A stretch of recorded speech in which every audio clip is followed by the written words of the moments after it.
waa maxay ahmiyadda noloshu?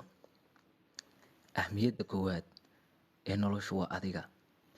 Tusaale ahaan ka soo qaad inaad xanuunsatay ama aad shil gashay oo dhakhtar lagu dhigay.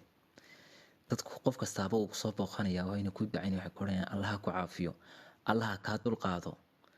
Laakiin hadduu xanuunkaagu sii yara dheeraado, dhammaan dadka oo dhan way kaa dheeraanayaan oo way kaa fogaanayaan. Waxaan ku xasuusinayaa qisadii Nabiyullaahi Ayyuub calayhi salaam.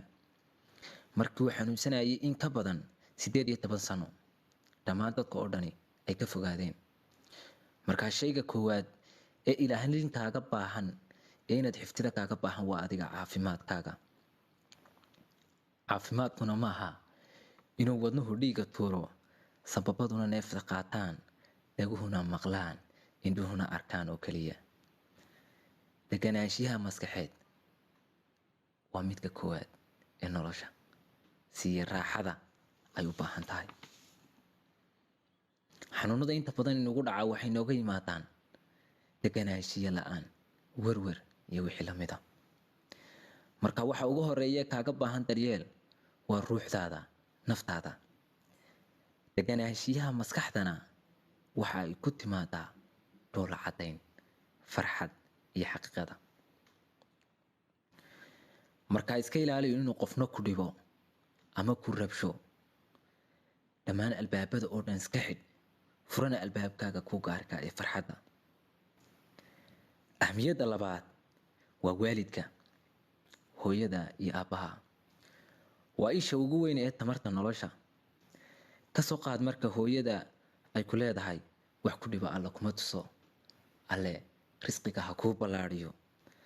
Haddii adduunka oo dhammi kugu soo yaraado, meesha keliya eed u cararaysaa waa waalidka.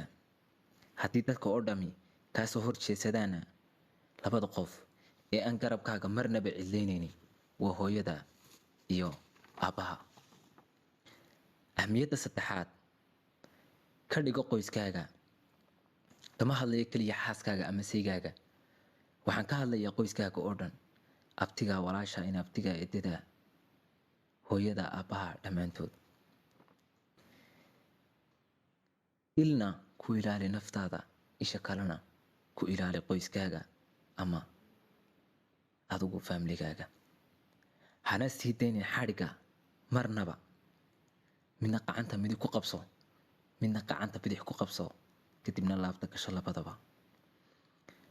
Midna ha ilaabin, dad baa jira nolosha loo abuuray inay dadka rabshaan. Waxaa loo abuuray inay dadka dhibaan. Ilaahay casa wajalla wuxuu leeyahay isagoo ka hadlay cida dameerka, inna ankara aswaati sawtun xamiir. Haddana alla waa kii abuuray dameeraha.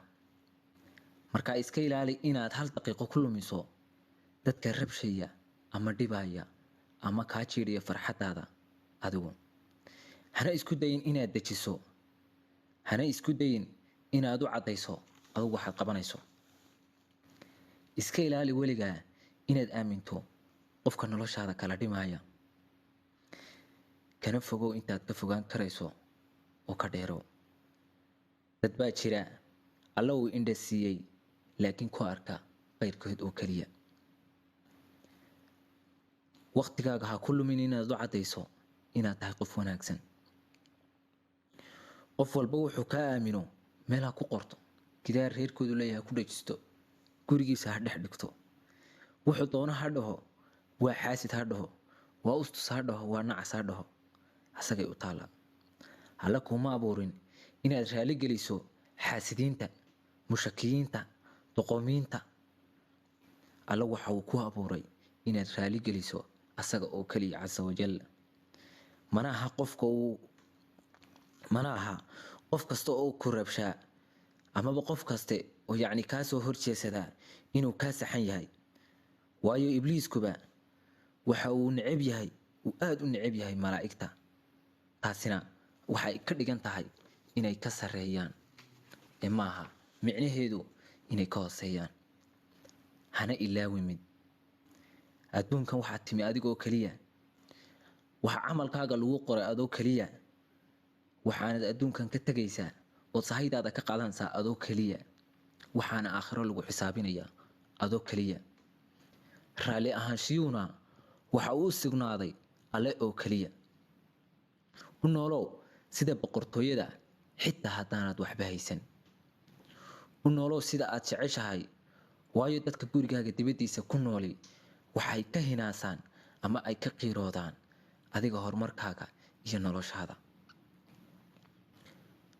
Ma ogtahay inay dadka qaar kaa doonayaan inaad noqoto sida malaa'igta oo kale, oon wax khalada samayn oo koonka sida aad kaga tamashlayso, iyaguna aha sida ibliiska iyo shayaadiinta oo meel kastoo khalad lagu samaynayo ay number 1 ka yihiin. U noolow noloshaada sida boqorada oo kale, kana noqo boqortooyadaada khaaska adigu xaakimka, waayo noloshu marnaba ma ictiraafto dadka addoomaha ah.